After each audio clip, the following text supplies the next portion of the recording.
Works that are in the public domain have been re-released for a long time. A lot of the reason is because obviously it's a lot cheaper than writing something from scratch. It's one of the reasons why you see things like Charles Dickens plays and William Shakespeare plays quite a lot, because people aren't paying for that fee for people who are still living and writing this stuff. And it works exactly the same with books. And the good thing about public domain books is you can get started with publishing, even if you've got quite a low budget. It's all about finding the right little niches and the right little ideas for books that you want to release. So in this episode, we speak to Ellen, who is really amazing. She's someone I've known for a long time and I've actually worked with quite a bit as well.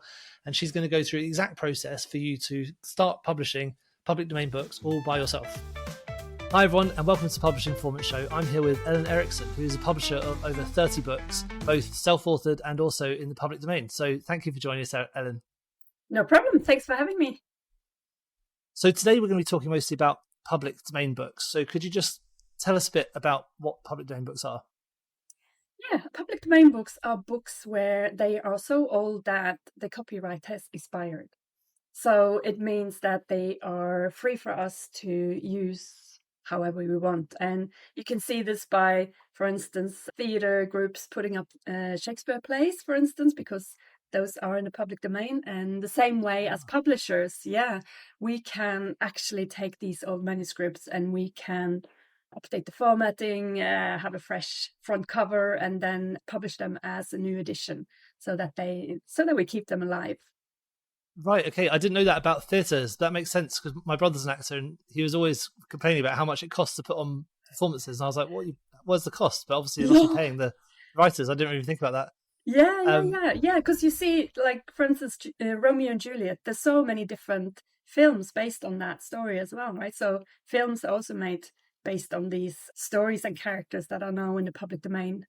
Right, okay. So a lot of this, is this things like Charles Dickens and things like that, or is it newer or older than that? Yeah, so it depends on the country. So every country has copyright laws and they vary between countries. So it could be life plus 70, so 70 years after the author dies, or it could be 95 years after publications. So basically, if it's more than 100 years old, most likely it will be in the public domain. Right, okay. And that's the benchmark you really look for when you're trying to find these titles, the sort of 100-year rule. Is that the main one you look for? Yes. So that's really what you're looking for. And to be 100% sure, you want to be able to check the different countries as well that you want to publish this in. And you can just Google it. There's a very nice Wikipedia page that has a big table of all the countries in the world and the copyright terms in these different countries, so that you can make sure that you're not infringing in anyone's copyright when you publish in these books. Right, okay. So I guess this is kind of like how a lot of companies like Penguin and people like that make money, because they have these really old books. I suppose they're just publishing them and getting them printed. Yeah, exactly. And you can see some of these big publishers like Penguin, Dover Thrift, they have this specific look on the public domain books. So they design some kind of a look so that you see that this is a classic, and then it's just a slightly different title, different graphic and design on the cover, but you can kind of recognize them that way. Yeah, right. Okay, that makes sense. So what are the benefits of doing public domain books compared to doing normal writing yourself, such as getting ghostwriter or even writing a book yourself? Yeah, so the main benefit is, of course, it's very easy to get started because these manuscripts are already written. And if they have survived 100 years and they're still being searched for and bought, that means they must be quality manuscripts. So that's, of course, one big benefit. It's going to be quite quick for you to go there and publish it. And at the same time, it's also going to be quite inexpensive to get it up there if the manuscript has been written. And that's like the big bulk of the time and the money when you are producing books. Right. Okay. That makes sense. Now, when you're selling these books on Amazon, are there any particular steps you need to go through? Because I know that Amazon does have a lot of strict rules around all sorts of books. You know, you can't change other people's copyrights. You know, if you do any plagiarism, they're really strict on that. So are there any rules that you need to follow when you're doing public domain books? Yes, definitely. So even though these manuscripts are in the public domain and you can basically do whatever you want with them, you always have to follow the guidelines of that portal that you're publishing it on. So if you're publishing through Amazon or KDP, then Kindle Direct Publishing, then you have to follow their guidelines. And specifically for KDP, they are saying if the book is already available for free as an ebook on their portal, you have to differentiate it. And that's basically the main thing. So they don't want just a lot of the same manuscript available. And so to differentiate it, you have to either include a new translation. So if the text is a little bit outdated and old-fashioned, you can get a new translation, or you can include 10 original illustrations or an annotation. And the annotation is probably the easiest one. But for some books, like Alice in Wonderland, for instance, it might be better to have illustrations because children are more interested in that. So, but with the annotations, what are the rules around that? So is that literally like footnotes and things, or is it like an introductory chapter? Yeah, so the guidelines is they either want like a biography of the author, or they want like a historical context where you can describe time and place where this story took place, or this book was written, or you can create a study guide. So if the book is commonly read by book clubs or students in school, then that could also be very beneficial to have some summaries and questions. Okay, yeah, because that could be quite nice. You could include sort of study guides for people who are doing exams or things like that, or maybe book clubs. Yeah, right. Exactly. Okay. And when you're doing those annotations, is there a certain amount of words you need to include in order to make it different enough to the original? No, there is no. For the images, there is a minimum of 10, but for the annotation, there is no guidelines. But I try to include about 5,000 words, 20 pages. So that makes it a little bit substantial, and then it makes you stand out a little bit from the rest as well. If it adds a bit to the value of the book. Of course, yeah, right. Well, that makes perfect sense. Are there any challenges that you face when you're doing the public domain books? Because it sounds like I know Amazon are really strict on rules. You know, if you make a mistake, it's usually shoot first and ask questions later. So obviously, one of the main challenges is sticking to the rules. But are there any other things you really need to focus on if you were thinking about getting into public domain books? Yeah, so I would say make sure you really follow the rules. You don't want to claim to be the author if you're not.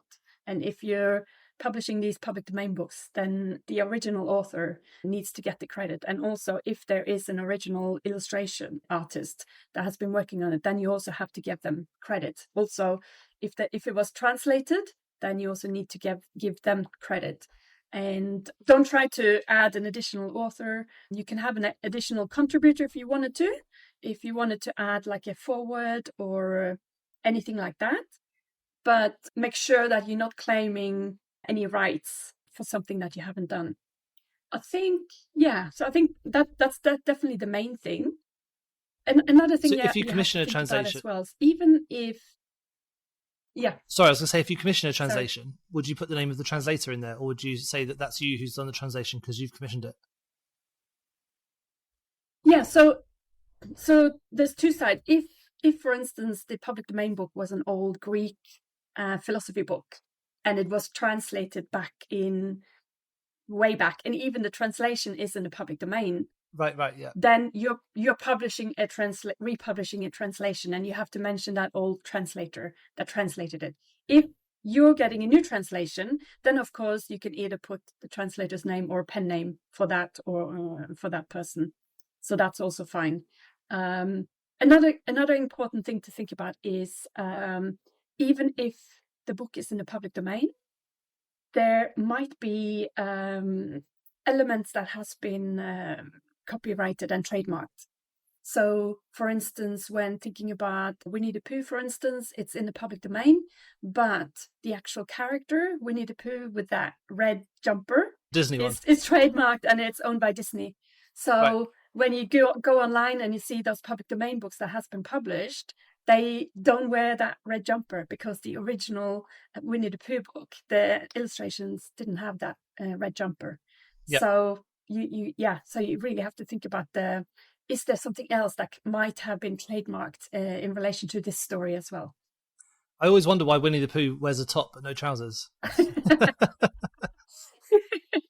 Yeah, I have no idea. Just walking around all day with his bum out. Yeah. you would think the opposite would be more convenient. Yeah. So it sounds like there are obviously quite a lot of these public domain books around, so it must be quite difficult for you to stand out. What sort of strategies do you do to try and make your books stand out from the crowd? Yeah, so first of all, I try to pick those books that are not too competitive. So I try to do some research on Amazon before I publish a book and see how's the demand look like, and also the competition. And if there's too many of the books already there and all the covers and everything looks great, then I rather look for some that are less competitive. Yeah. And what's really good is if you find that other books look outdated, the covers don't look great. And if that's the case, then the customer usually thinks that, well, if the cover looks a bit old-fashioned and outdated, maybe the formatting, maybe it's difficult to read, maybe it's the formatting is off. So if something looks a little bit homemade, because a lot of people do this and they try it and they do it themselves without really knowing how to do it.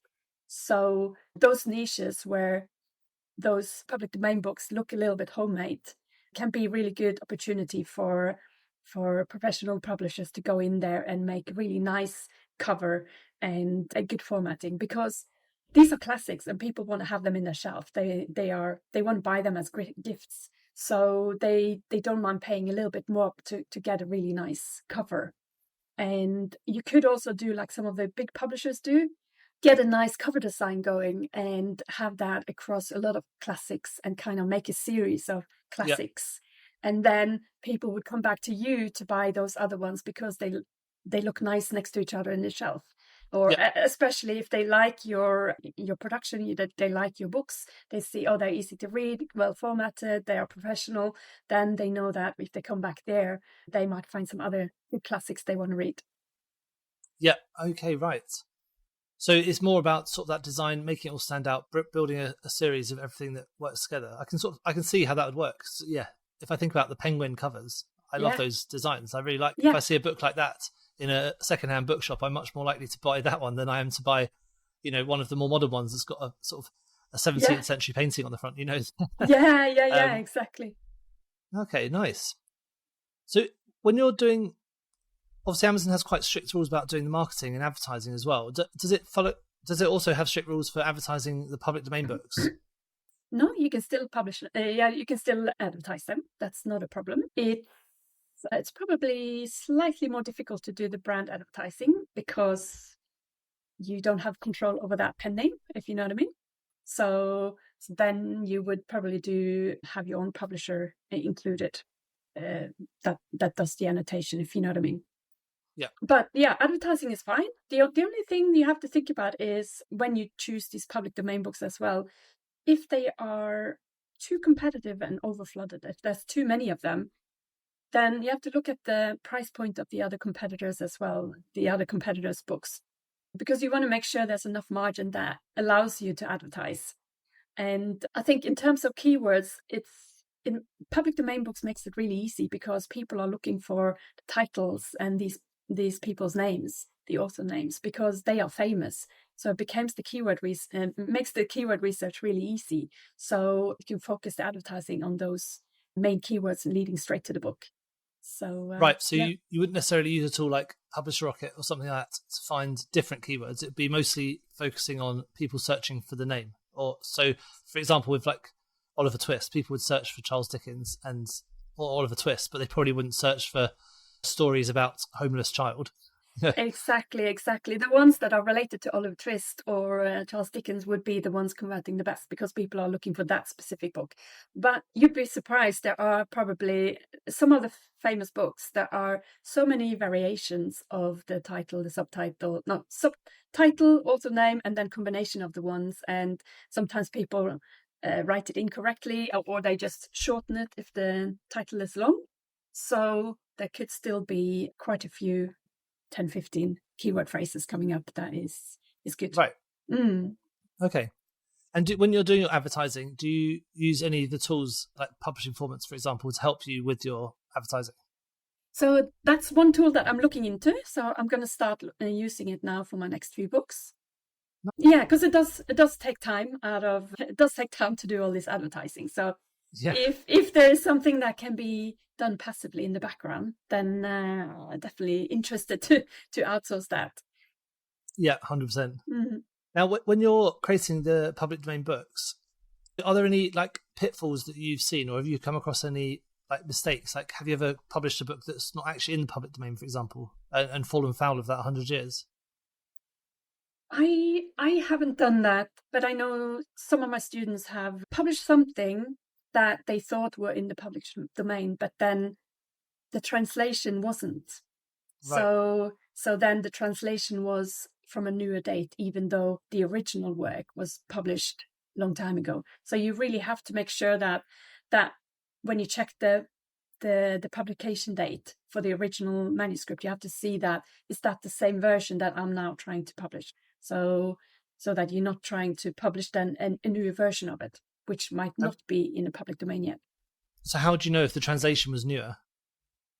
So I usually just go to Wikipedia and look at the author, and I can see when the different books were published. And sometimes it also then lists different translations when they were published.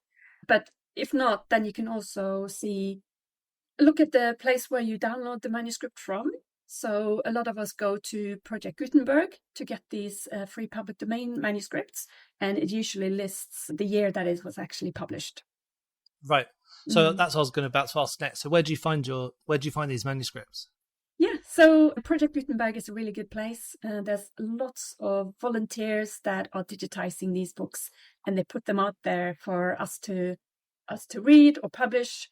And there's also another one called Many Books. And if you really can't find it, then you can just Google it. Sometimes there are some Google Drives, some universities or somewhere that is putting it up there. But yeah, most of the time, if it's there on Project Gutenberg, it's a very good chance it's actually in the public domain, because they wouldn't put it up there otherwise. But I always want to double check anyway. So yeah, of course. Yeah. So when you go to Project Gutenberg, can you just like search through it to see what's available? Yes, exactly. So there's a search bar, and you can just put in the title of the book, the author, or the topic, and then it comes up. And they have also organized it into, if you scroll down a little bit, there are some different bookshelves. So you can check out the crime shelf, or you can check out the history shelf, or yeah, there's lots of different topics as well, so that you can kind of browse them if you're not sure what you're looking for. That's amazing. So I didn't realize there's this. I mean, even if you just want to read some books, there's just some amazing stuff, places where you can get some free books, get some inspiration. Definitely. So you can either read them online, or you can download the EPUB, and the EPUB you can just send to your Kindle device if you have a Kindle. Right. Okay. So yeah, so it's quite interesting. Are you able to do things like audiobooks or anything like that with the public domain? Yeah, you can, but audiobooks can be a bit expensive to produce, especially since some of these public domain books can be really long. So it can be a bit expensive to invest in that, especially knowing that if your audiobook does well, then anyone else can just re-record the same audiobook, and then it might be flooded. So it's something to consider, especially now that author narration is coming in as well. But it's something to consider to see if it is something that is worth the investment, because these public domain books, they are great and quick to get into, but it's also not necessarily an evergreen strategy, because you don't know, even though it looks good today, you don't know next year, is this niche going to be flooded? Is there a lot of other publications on the same book that is coming on the market and competing with you? Right. So go back to the book. So what are the steps you do in order to get it formatted? Is it the same as formatting a normal book? And do you just outsource that to someone who's really good at formatting, or do you do it yourself?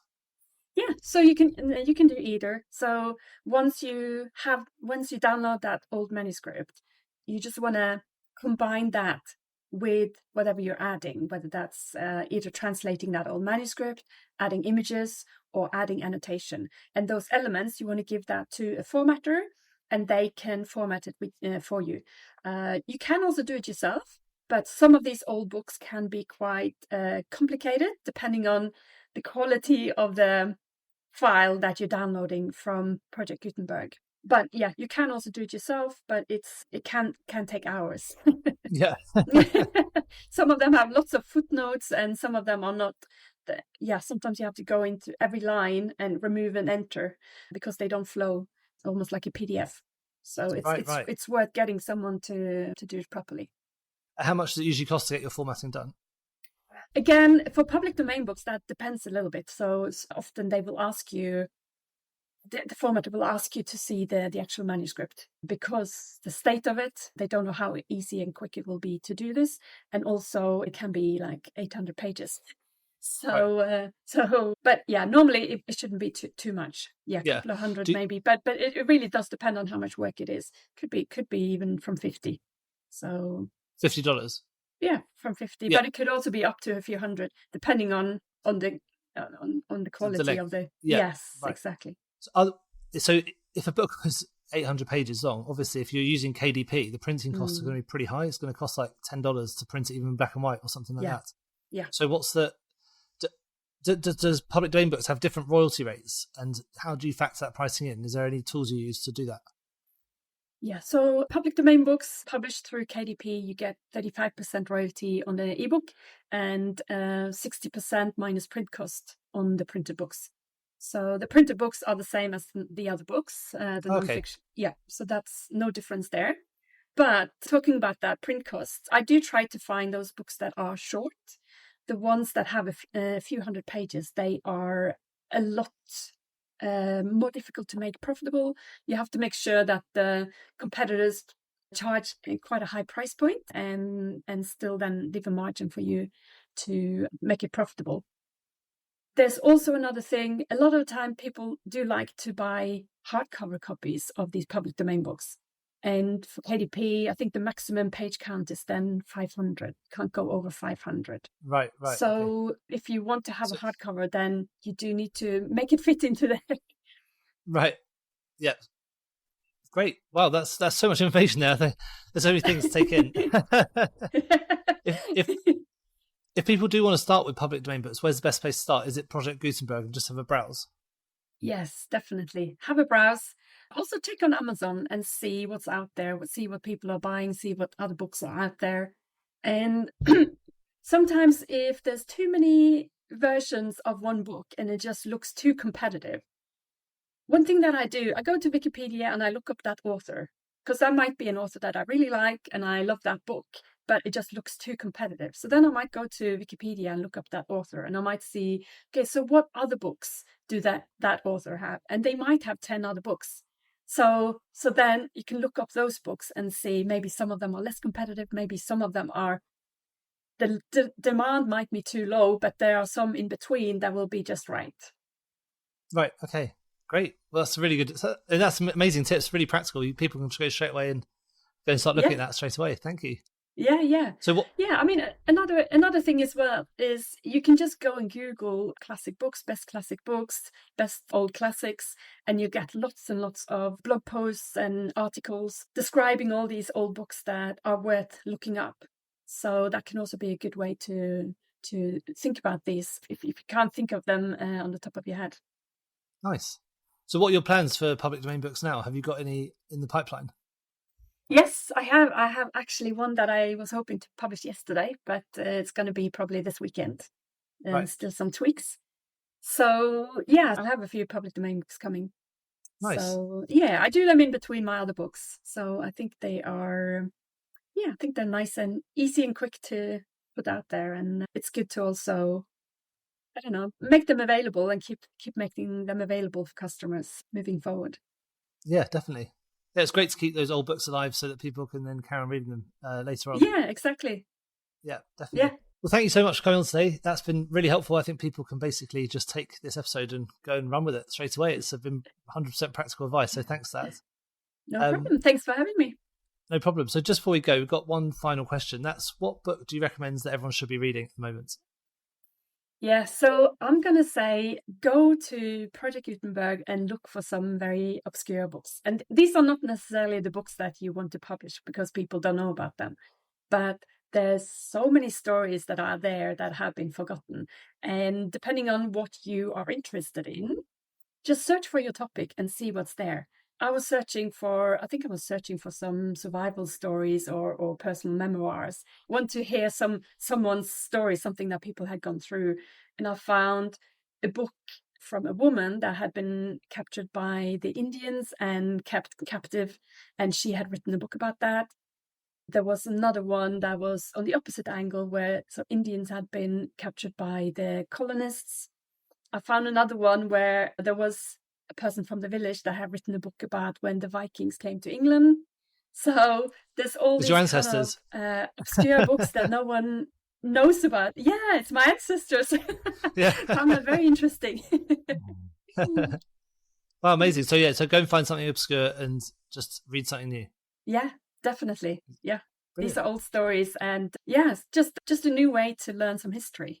Just get someone's personal experience of the situation.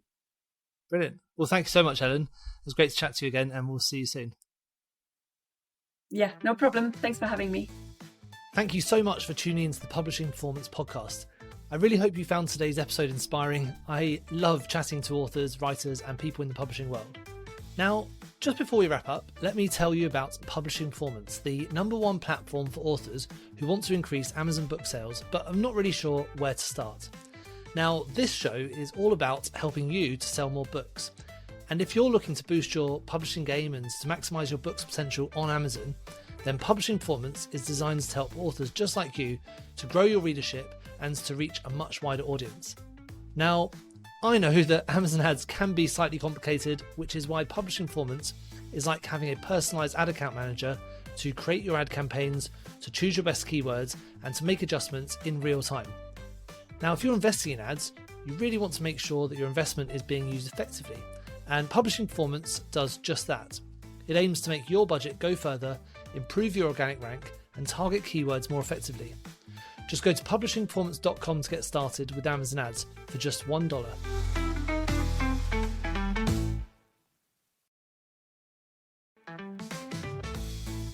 Thank you so much for tuning into the Publishing Performance podcast. I really hope you found today's episode inspiring. I love chatting to authors, writers, and people in the publishing world. Now, just before we wrap up, let me tell you about Publishing Performance, the #1 platform for authors who want to increase Amazon book sales, but are not really sure where to start. Now, this show is all about helping you to sell more books. And if you're looking to boost your publishing game and to maximize your book's potential on Amazon, then Publishing Performance is designed to help authors just like you to grow your readership and to reach a much wider audience. Now, I know that Amazon ads can be slightly complicated, which is why Publishing Performance is like having a personalized ad account manager to create your ad campaigns, to choose your best keywords, and to make adjustments in real time. Now, if you're investing in ads, you really want to make sure that your investment is being used effectively, and Publishing Performance does just that. It aims to make your budget go further, improve your organic rank, and target keywords more effectively. Just go to publishingperformance.com to get started with Amazon ads for just $1.